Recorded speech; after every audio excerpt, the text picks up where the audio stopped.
2025 Porsche Cayenne. We've done a ghost to Immobiliser. If we come around, I'll show you how it works and a tutorial on what to do. So with this vehicle, if I try to start the car, obviously we cannot drive the vehicle. It will shut the system down. If we switch the system off, if we now restart the system, we can input our password for the vehicle, which will be on our driver's window for demonstration purposes. We get our 2 flashes to confirm the password has been entered. We could now drive the vehicle as normal. If we park the vehicle and we switch the system off, I'm going to show you how to do service mode. For service mode, we simply switch our system on. We input our password for the vehicle. We get our 2 confirmation flashes to acknowledge it's ready to go.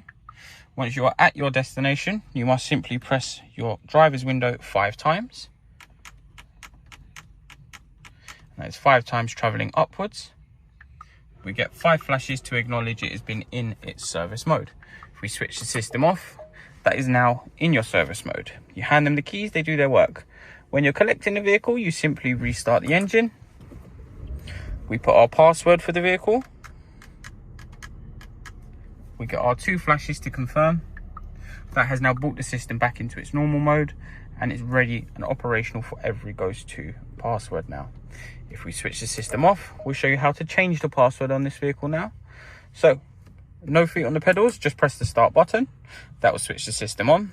We're going to do enter our own password that we currently have. It will flash twice to confirm. On the accelerator pedal, all the way down to the floor, we do the old password again.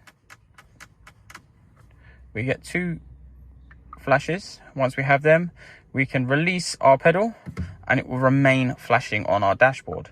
That's now in its learning state. For demonstration purposes, we're going to change it to our front passenger window. So we're going to rotate 1, 2, 3, 4. So it'll give us 3 confirmations. We do the same password again. We get 2 confirmations if it's correct, 4 if it's wrong. If you get 4 confirmation flashes, you just restart the whole process again. With this being 2, it's successful, so we can switch the vehicle off. Now for demonstration, we'll show you that it's working. So we're going to switch the car on. We're going to input our password. We get our 2 flashes. That has now been successful and everything has been changed. That's what you do on the Porsches of 2025.